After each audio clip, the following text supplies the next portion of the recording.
Hey everyone, it's Mrs. Fallon again. I am going to go over lesson 5.4 and we are going to be talking about some different theorems today. I'm on page 140 of your student journal.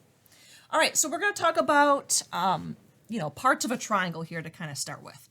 So I'm going to give you kind of a isosceles looking triangle here. So here's my triangle. What I want you to understand, so if this is truly isosceles, then these two would be congruent, and this is called a leg. Okay, probably knew that, maybe. You also might know that that's base, the side that's kind of like on the ground, if you will, is called your base. And then we also know that these angles in here, so this one and this one, are called base angles. The reason why they're called base angles is because they're angles that are connected to the base. Makes sense, right? This angle up top, okay, this one right here happens to be the third one. This is my vertex angle. It's like your top angle, right? So the peak of your triangle, so to speak. All right, so that kind of summarizes the vocab that we're going to need for this. So we are going to kind of chat about a few different theorems. So first and foremost, I want us to know base angles theorem. So base angles theorem states that if two sides of a triangle are congruent, then the angles opposite them are congruent. So we kind of touched on this in, I think, the first video, the first lesson. And basically what we're getting at here is if we know those two sides are congruent, remember all of the sides and angles are like in proportion to each other. So the bigger the side, the bigger the angle across from it. So if these two sides are the same, then the angles across from it, so that would be, across from this side would be this angle here, across from this one would be this angle here. Then those two angles have to be congruent. So that's what that base angle is saying. If the two sides are congruent, then the two angles are congruent. And then, the converse of the base angles theorem. So you know what converse means, right? The opposite. So on this one, it's saying if the two base angles are congruent, then we can conclude that two sides are congruent. So that's actually a pretty useful, those are pretty useful properties or theorems because we're going to actually use those quite a bit. All right, so there's some corollaries to these. Not anything too, fantastic, but a lot of more common sense. Corollary to the base angles theorem and another corollary to the converse of the base angles theorem. And basically states if a triangle is equilateral, then it also has to be equal angular. So again, what we're getting at is if all three sides are equal, then it has to mean that all of the angles across from those sides have to be equal as well. Again, they're all proportionate, right? The bigger the side, the bigger the angle. If they're all equal, then the angles are all equal. Same deal here. If all the angles are equal, then all the sides are equal. So you can't have something that's equilateral without being an equal angular. They're kind of a package deal. All right, so that's pretty much what this lesson was, kind of designed for, right? So we kind of did both of those. So in this, it says if nj is congruent to nm. So nj, n to j, is congruent to n to m, n to m. So this big side here is congruent to this big side here. What does it mean? Well, if those two sides are congruent, so this side and this side, that means the angles across them are congruent. So j would be congruent to m. And then lm, so lm is here, and ln is here. So now, if I know that, we'll use a different color. So now if I know that this side is congruent to this side, then the angles across from these sides have to be congruent. So that means m has to be congruent to n. And there's multiple angles at n, but I guess we can call it angle m, and then I guess we'd have to call it LNM. Because we don't really know, there's like 3 angles or whatever at n. All right, now they're going the opposite way. If you know that NKM, so that's this angle here, I'm just going to put a 1 here, and NMK, that's this angle here, then what do we know about it? Well, we're talking about this triangle, so then we know that side MN is congruent to side KN. So yeah, it's just those converse of the base angles theorem and the base angles theorem. And then LJN, so LJN, I'm going to put a 2 here. And then LNJ. So that's 2 here. If these two angles are congruent, then the sides across them have to be congruent. So that means LN. So L to N has to be congruent, and L to J have to be congruent. All right, so that was just kind of getting at the base angles theorem for that. All right, so let's do a couple more practice with that. All right, so on this one, they're giving you some more information. They're asking you to find the value of x. Again, if we know all angles are congruent, those all angles have to be equal, then all the sides have to be equal. So pretty easy one, just x is 31. Here they're showing you that all sides are congruent. So they're showing you that it's equal, equilateral. That means all the angles have to be congruent. So I want you to think about what you know about a triangle, right? You know that all three angles have to add up to 180 degrees, which means if they're all equal, then there's 180 divided by 3. That means each angle has to be 60 degrees. So each of these angles here have to be 60 degrees. So if 2x has to equal 60 degrees, that means x has to equal 30. All right, in this one we're finding x and y. Again, these base angles are congruent, so that means this side and this side are congruent.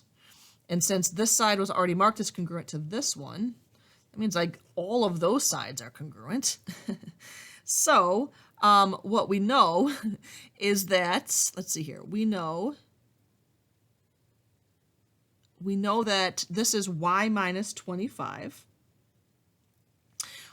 I know, okay, this is where I was going to go with this one. We know so if I'm looking at this triangle right here, since all three sides are congruent, then we know that this angle is 60, this angle is 60, and that angle is 60. And we know that if this angle is 60, and this right here shows that it's a right angle, then this angle has to be 30. Okay, so bear with me. So we knew that this whole thing was a right angle. So now we're looking at this other triangle. So now we're looking at this triangle. Okay, this angle's 30. Well, if I have 180 degrees, I'm going to subtract 30. Why? Because I know that these two angles have to add up to that. So there's 150 degrees left over for these two angles. Since they're equal, that means I have to cut them in half. That means each of those angles have to be 75 degrees.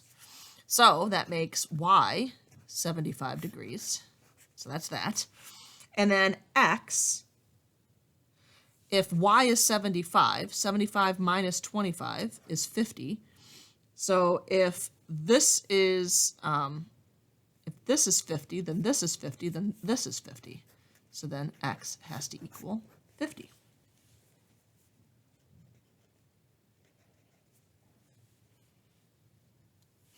All right, let's go to the last one. So we have two sets of sides that are congruent here, with this angle being congruent. So again, what this would tell me is that this angle and this angle, if we're talking about this top triangle here, would have to be equal. So same kind of deal. If we know this vertex angle is 40 degrees, that means there's 140 degrees left over for these two angles. And so therefore, I know that each of those angles are 70 degrees. So I know x is equal to 70. All right, so now here I know all three of these sides are equal. All right, so if I know all three of those sides are equal, then I know all the, it's an equilateral triangle, right? So 2y plus 10 has to equal x minus y. Well, we already know what x is. X is 70, so 70 minus y. So let's solve this equation. So I'm going to add y, I'm going to subtract 10, and I get y to equal 20.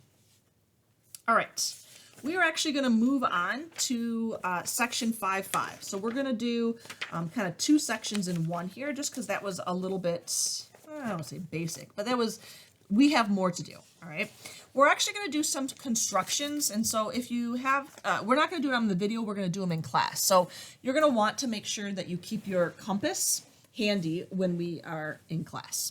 All right, I want you to jump to page 145.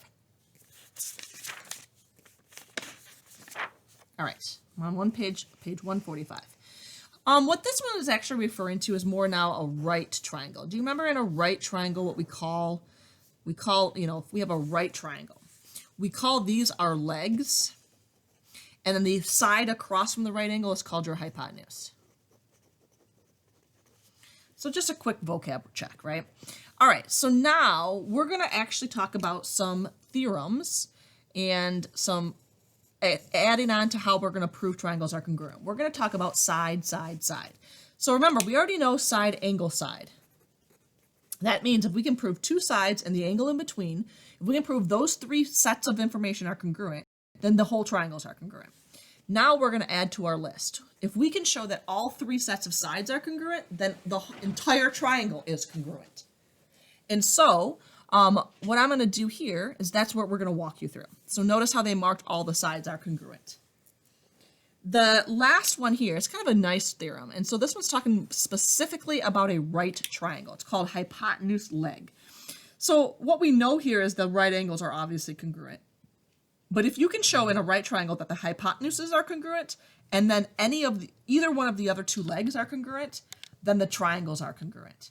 So we don't use this one a ton because it's only for right triangles. But hypotenuse leg is kind of one of the theorems I want us to kind of keep on our mind. It's just not going to be the one we use like most often. All right, so let's jump over to a couple of these. So in this category here, I'm asking you to decide whether the congruent statement is true. And so I want us to kind of look at this. So here we're saying this side, this side, this side, and this side all have the same markings. Well, if those all have the same markings, then all four of those sides are congruent to each other. Then this side and this side are also a set of sides that are congruent. So is that enough to prove that the triangles are congruent? Well, it would be, right? Because we have side, side, side. So let's see if this congruent statement makes sense. A to B to C is congruent to E to D, E to D to C. A, B, C, E, D, C. Yeah, that makes sense. So we'd say, yes, those are congruent. Let me go through one more. Let's do number 2. So on this one, we're trying to show that KG, so K to G to H, so that bottom triangle, and H to J to K. So on this one, we have this side is congruent to this side, and this side is congruent to this side. So do I have enough to be able to show side, side, side? Well, remember what our hidden information is when we talk about proofs, right? We should look for that reflexive property. So this is the reflexive property. That HK is going to be congruent because of that reflexive property. So I can show that both triangles are going to be congruent by side, side, side. All right, what we're going to do is we're going to jump ahead to page 147. That way you can kind of practice the rest of those. We're going to do some proofs. So I gave you some triangles, and we're going to, if you have your note page with the proof stuff that we did the other day, it looked like this. This was the proof writing tips. If you have it handy, you may want to grab it. All right, so let's start with the first one. So it says, given B is the midpoint of CD, and we're given that AB is congruent to EB, and that C and D are right angles. All right, that's a lot of stuff in the given, but let's go ahead and write it all down. B is a midpoint, I'm going to abbreviate, of CD, okay, comma, A to B is congruent to E to B, okay, and angle C and angle D are right angles. Remember what I said to you. I'm always going to, anything in the given has to be used. So now that we have this as a given, let's mark anything that's congruent. Well, we've got this, and this is congruent, and then those right angles. So we technically have two ways. We have two things that we could either use to prove that triangles are congruent. So in our given, we have a set of sides. So I could either use side, side, side, or side, angle, side, because now I know two ways to prove triangles are congruent. The other stuff I don't really have that, I haven't said anything is congruent, but I have given us some really good information. Remember what I said about midpoint? Right here. If given midpoint, that's going to result in telling me that two segments are congruent. So if you look back over here, we said that B is the midpoint of CD. So if B is in the middle, that shows that this segment and this segment have to be equal. So this part of the given is going to result in me telling you that, or that you showing me that C to B has to be congruent to D to B. And why do we know that? Well, if I use the word midpoint, it's because a definition of a midpoint. The definition of a midpoint means that it's cutting, that's basically the middle of that segment. So if I'm using this word in the given, it's by that definition that I know that it's. All right, so I used this part of the given. I got another side. I've got another side. Okay, great. Now, what I can do is, oh, well, look. I don't just have side, side, side, angle, side. What kind of triangles are these? If you happen to know that they were right triangles. Remember, we also have that hypotenuse leg. So maybe we don't have to kind of go all the way through this. These are right triangles. So now I know that if a right triangle, so if A and D are right triangle or right angles, I know that those right angles are congruent because all right angles are congruent. So what I'm going to say next is I'm going to say angle C is congruent to angle D, because that's in my given. And the reason I know is because all right angles are congruent. But now I can end my proof because I know that I have the hypotenuse is congruent to the other hypotenuse. So these two are congruent and a set of legs are congruent. So I'm going to say triangle ABC is congruent to triangle EBD. I'm going to use hypotenuse leg. That's the hypotenuse leg theorem.